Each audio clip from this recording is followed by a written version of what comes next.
and makes assertions. I don't really know what this is doing, and I wrote it.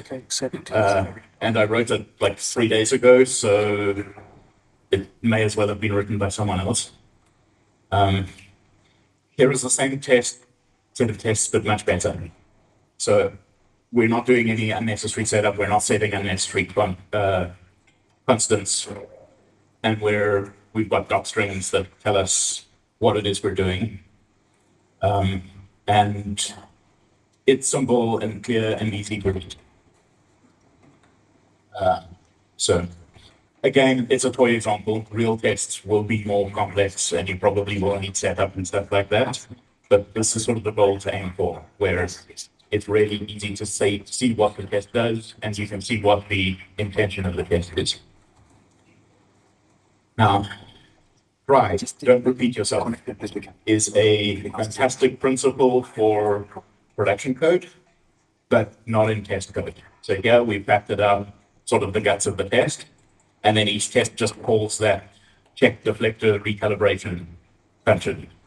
So reading each of the tests, you don't actually know what the test is doing. For most of the remainder, I'm going to skip doc strings because slide space is limited and I don't want the font to be too small to see. As far as possible, I will keep the documents in. But here, I have written tests like this. I have written tests like this recently and then had to fix them.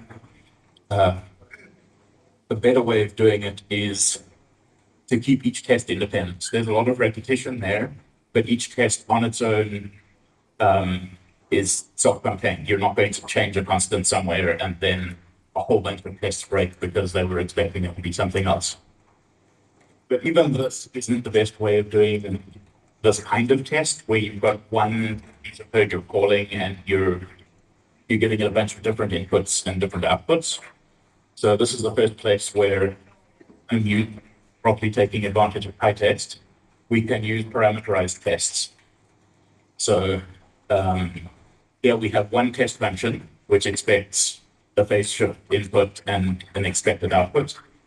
And then we parameterize it with the two variables, and then we give it an ID. The ID is important because otherwise you'll just get the various inputs concatenated together as the test ID, which isn't very useful in this case. We generally want more intention in the names. If your inputs are enough to determine to give you useful information about what the test does, then you just need a tuple of the inputs. You don't need the pytest.param, etc., etc.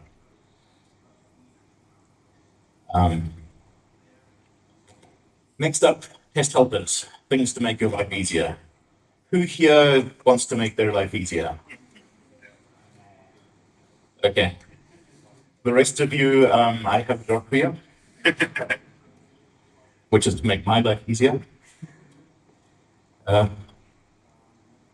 I've got a few different kinds of test helpers that I'll be talking about. Matches, which is like more flexible assertions. I haven't used these in a while because I kind of got out of the habit, but this has reminded me that I need to look into matches for pytest that more. Fixtures, this is not specifically for him, but it will help set up and tear down and that kind of thing. Pytest fixtures, I'm not going to go into detail here because the pytest docs are excellent, but we will be using some of the stuff later, so it helps to have sort of a basic introduction. And factories for building things. Sometimes you can't have a fixture with a particular object. You need something that will let you build instances of whatever it is you're testing. So matches, for when double equals isn't enough. Here we have a data structure at the top with 3 fields, and we want to test a couple of those fields. So if we're doing it without matches, we assert that data, the type field is equal to piggy, and we assert that the value of data count is an integer, and we don't care about the robber baron at the bottom. Using matches, we can do that in one single assertion.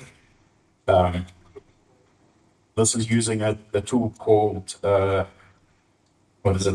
Any's, which I discovered last night when I was trying to figure out how to use test tools, which is the tool I used forever ago with pytest. Test tools is fantastic, but you need to call an assertion method or an assertion function instead of just using assert and getting pytest's helpful assertion debug output. So if you're asserting on complex data structures and that kind of thing, these matches are excellent, and they're useful for a bunch of stuff that you might not expect them to be useful for. Worth looking into, even if they don't actually end up making your life easier in the common case.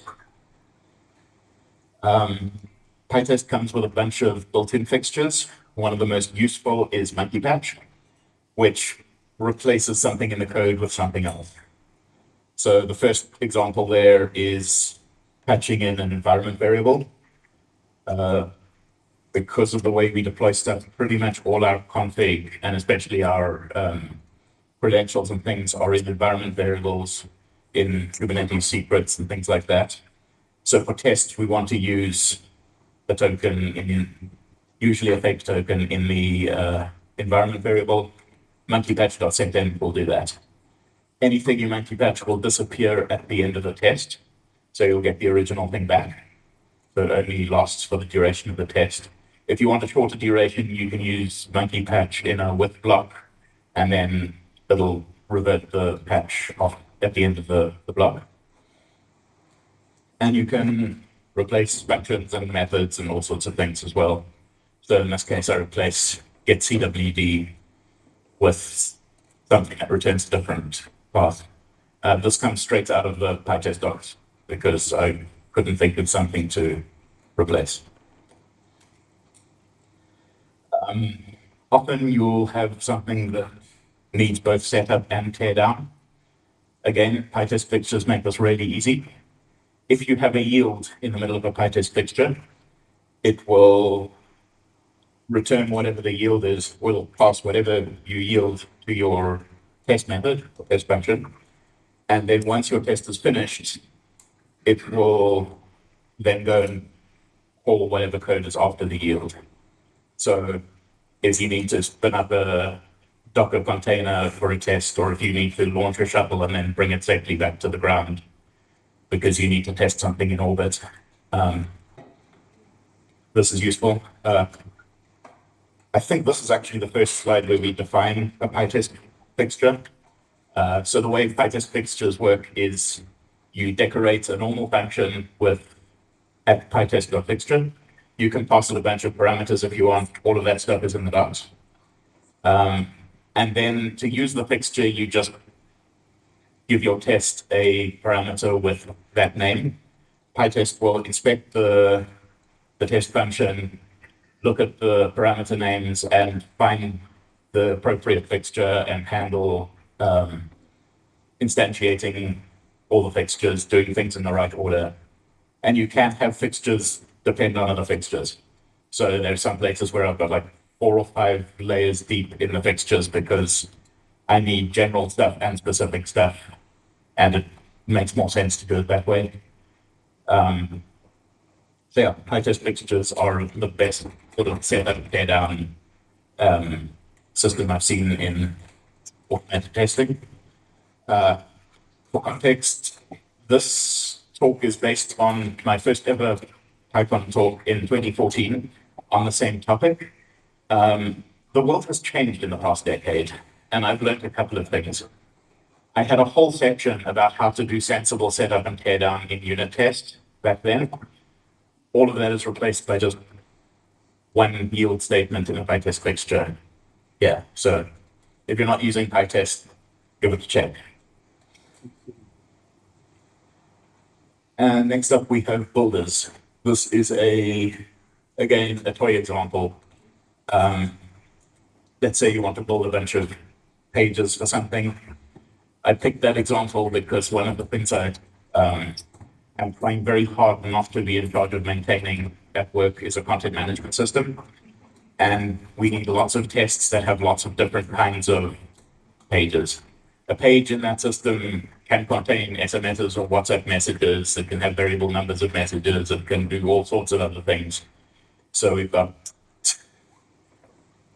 at least thousands of lines of tests around just page stuff, possibly tens of thousands. So having an easy way to build pages is really useful. And your page builder can be as complex as you want. Ours has a bunch of different helper methods for varying levels of detail. If you want the mostly defaults, you can use one of the ones that gives you mostly defaults. If you want more control, you use another method. And it's a really flexible way of having your tests build the things you need without having to write all the code every time. I said earlier that we don't want tests for our tests. We do want tests for our test helpers, for our builders. So you want to write tests for your page builder to make sure that it's building the right pages. If your builder is really simple, like this one, maybe you don't need that. If it's more complex, then you probably want tests for the behavior so that when you update the builder, you don't break existing tests. Next up is a sort of special case of test helpers, which is test doubles. So a test double is anything in a test that takes the place of something real. A test double, Django uses test doubles for databases, for example. It'll often use an in-memory SQLite database for tests, but a real standalone Postgres or MariaDB or whatever in production. And there are a lot of different kinds of test doubles, and it's useful to have terminology to tell what the difference is and where you might need to move from one to another. So the first one is a dummy. It's a placeholder. It's there because the function you're calling wants a value for this parameter, but you don't care what it is. None is the most common placeholder. It might be an empty string. It might be an integer or something. You don't really care what it is. It's just there because the code under test needs it. Next up is a stub. So that gives you canned responses. That might be a simplified dict of something or other, or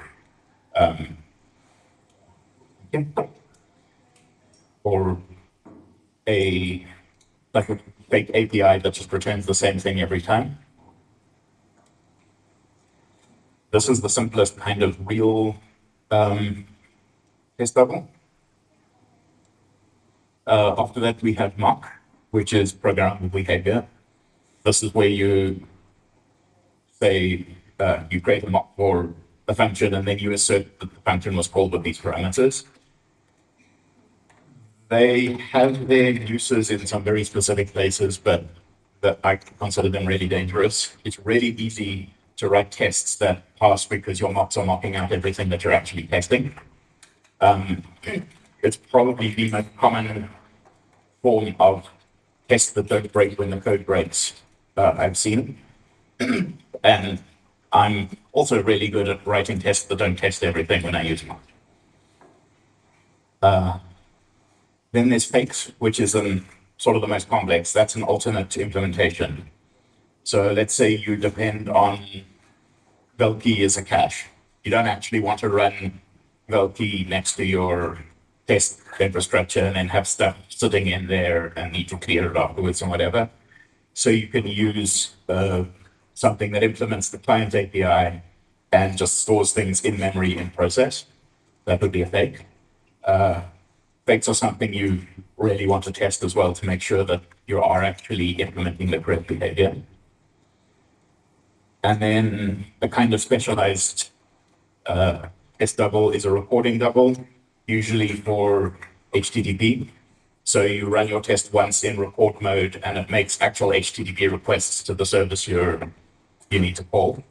And then it stores those. And then later on when you need, when you're running your tests in CI or whatever, it uses the stored responses, matches them up with the stored requests. Can be a bit finicky to get set up. You need to handle things where you've got auto-generated IDs and stuff where they won't match up from request to request.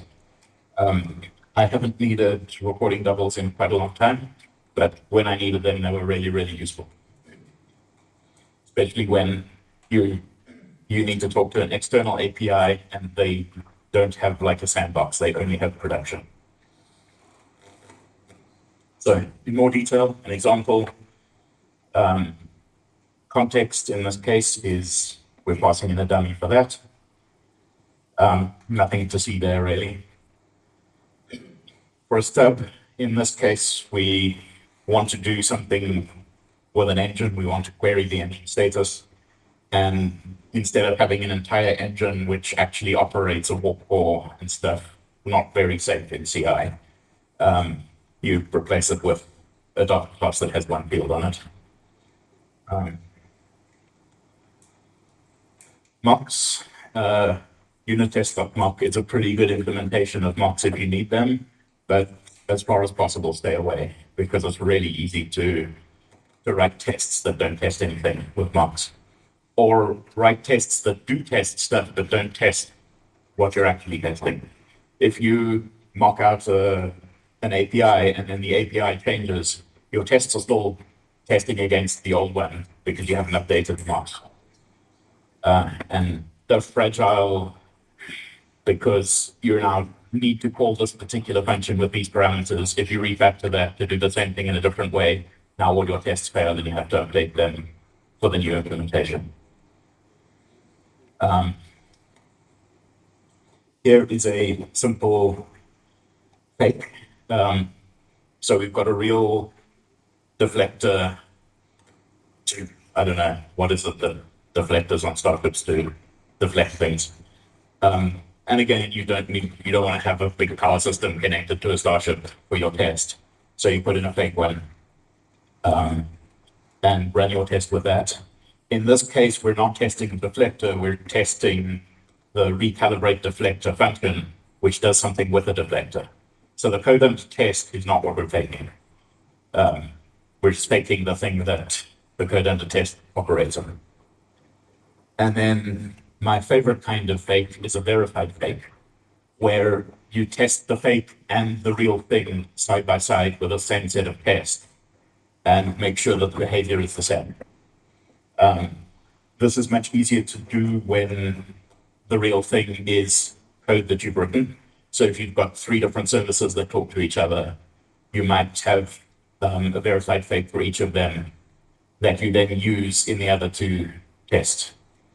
So I've done this myself. I've also built verified fakes for external APIs where I run one set of tests against the fake and the other set of tests making calls to the actual APIs.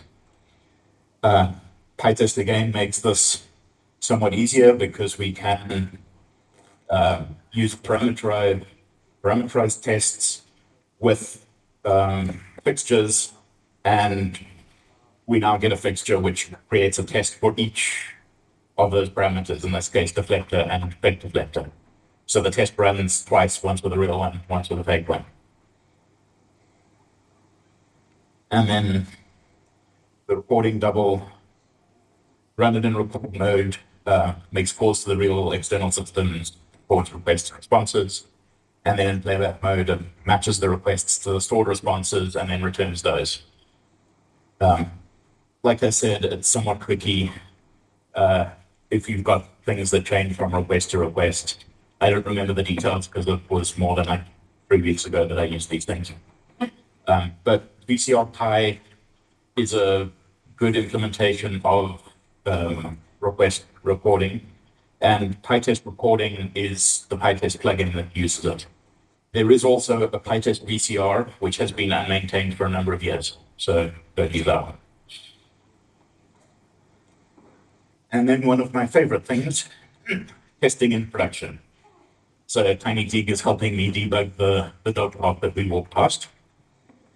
Testing in production is not using your users as a QA team. It's making sure that your production systems are actually doing what you expect them to. Something that I do quite a lot is using HTTP APIs. So tests can call anything you like. In this case, they're calling httpx.get to hit the URL and assert something about what's in the response. Ideally, I'd have like a JSON API or something, but all of these code samples that I've shown you, I run them as tests, and the only thing I can sort of guarantee is running and is reachable when I'm working on the presentation is the presentation itself. So this is a test that asserts that this test appears in the presentation. It actually failed the first time because I forgot to include this code. I included some other module instead. Something you can do with this sort of test is you can run it on a schedule. You can run it daily to get a check, okay, everything these tests test is working today. You can run it hourly. You can have it send alerts to people when the test failed. Doesn't replace other kinds of monitoring, but it's a good way to monitor some of the more complex and messy parts of the system. And then my favorite QA team, which is the QA team I currently work with, is using automated tests to test things in production. I really wanted to have a better example here, but unfortunately, the person on the team I've been working with on this was sick when I was needing this information, so he couldn't give it to me. Raymond, if you're there, you're watching, we love you. Please don't be sick. He used pytest playwright, which is browser automation stuff. He says it's the best of the various options for what he wants to do. I can't comment on that because I've never used it myself. But we use it for driving WhatsApp. So we run WhatsApp services. This uses the WhatsApp web client or whatever it is that you use WhatsApp in a browser with. And it sends messages over actual WhatsApp through the whole service and makes sure that we're getting the correct responses. And it frees up so much QA time because you're now running a test that takes probably under a minute to run, whereas previously you'd have a human following a checklist, doing all these things manually, making mistakes, verifying things, etc., etc. Hopefully we can use the time we're saving for automating more things. In practice, it's not that easy. And when I went to go look through the code to try and pick out something that would be good for a slide, there wasn't anything that was small enough. There are a lot of sort of moving parts and test helpers and things that I would need to either implement or fake in order for my tests to pass. And it's important that my tests pass for my automated testing tool. So that's the end of the sort of here are tools for you to use. But there is a bonus slide. Test must fail. Never trust a test that you haven't seen fail. I'm sure by now some of you have found the problem with that test, but this test passes, and it should pass in this situation. But if we change something slightly, if we replace the line above the commented one, replace line 5 with line 6, the test will still pass because it's not actually checking the data structure it's supposed to. The test assumes that add prior bunnies will modify the dict you give it, when in fact it returns an updated copy. With the code side by side, it's easy to see, okay, this is a problem. But when this code is in different modules and you're not looking at them both together, it's really not obvious that you're using the add prior bunnies function incorrectly. So if you haven't seen your test fail, then you don't really know if you can trust it. One way to get around this is the TDD, test-driven development, where you write all your tests first. I try to do that when I can, but often I'm writing exploratory code and I don't know what it's going to look like when I start. So whenever I write a test, if it passes, I will then go and break the code, like comment out something important or whatever, make sure the test fails in the way that it should, and then fix the code so that I know that these tests work. In conclusion, go forth and write better tests, preferably on code bases that I need to interact with. That would be great. But any code that you care about should have good tests, and future you will thank past you for investing in good tests. And hopefully some of these tools and things will make it easier and less painful to write those tests.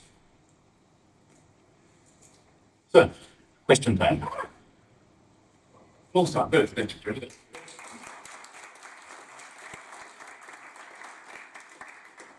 I have two takeaways. I do now have a slightly better idea of fixtures, thank you. And I get the impression you're saying that you shouldn't be using your users in production as your UAT.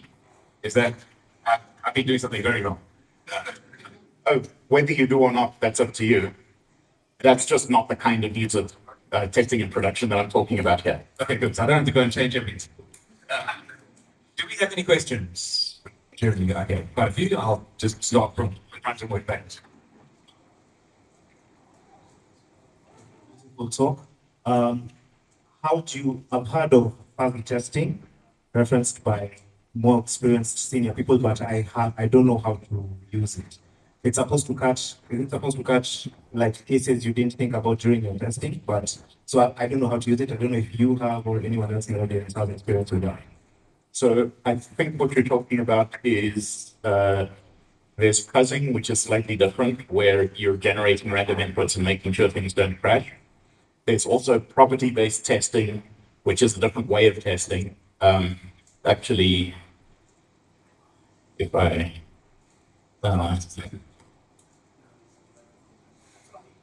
with the parameterized tests, that's kind of an extension of this, where you randomly generate inputs based on some kind of pattern or schema, and you have a test that tests something that should always be true. So in this case, you want to test, let's say you're testing a sort function. You want a property that the output should always have the same set of values as the input. You don't want to add new things or remove old things. Your output should always be in sorted order. And then you can generate random lists of stuff, run it through the sort, and then your test will tell you whether it's sorted or not. Property-based tests are fantastic. I use them where I can, but they're also very difficult to find properties that are good for testing. I did a talk on hypothesis specifically many years ago. It's probably very out of date by now, but it was well received at the time. And I do use hypothesis very effectively in some tests. Thanks. A question back here. Yeah. So my question is basically, you said testing in production, right? I quite didn't understand that, right? Because what is the use of deploying something that is not ready if you're still going to test that? Oh, this isn't for testing whether it's ready or not. This is for testing that it's still working. So we're Basically regression. kind of. So we're a messaging. We run a lot of messaging services, and we're talking to telcos. We're talking to WhatsApp. We're talking to third-party APIs to get information, and we want tests that will make sure that all of those things which are not under our control are working the way they should. So if some third-party API that we need to get information from for one of our services breaks or something, we're generally not monitoring everybody else's production services. Sometimes we have to, but not to. But having a test like this will tell us, hey, there's a problem with this part of the system, and then we can narrow it down to which service provider is down, and then we can ask the project manager to shut them until it's back up, or whatever it is project managers do. Big respect to project managers. I could not get that job. Then I think we've got the time for one more from the back end. You have suggested that, but how do you feel about the spec auto generation that at least unit test mark has? I don't really know enough to comment.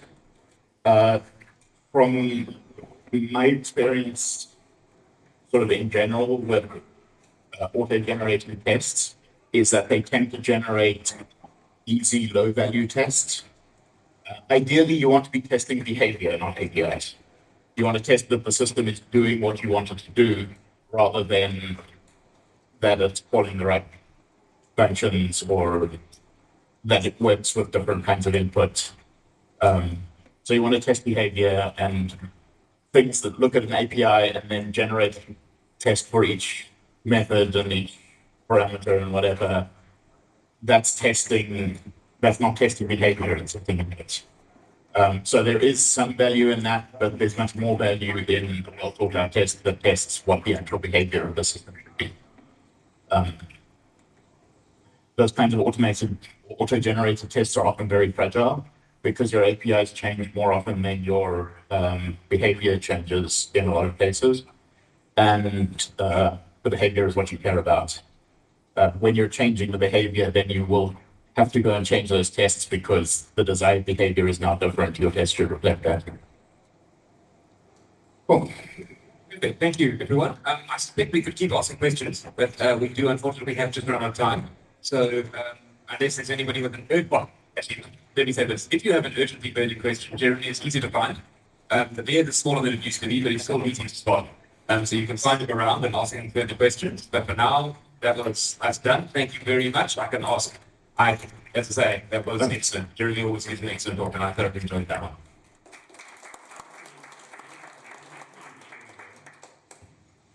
If I can figure out how to Keep hitting it with Should the it? hammer until it works. I have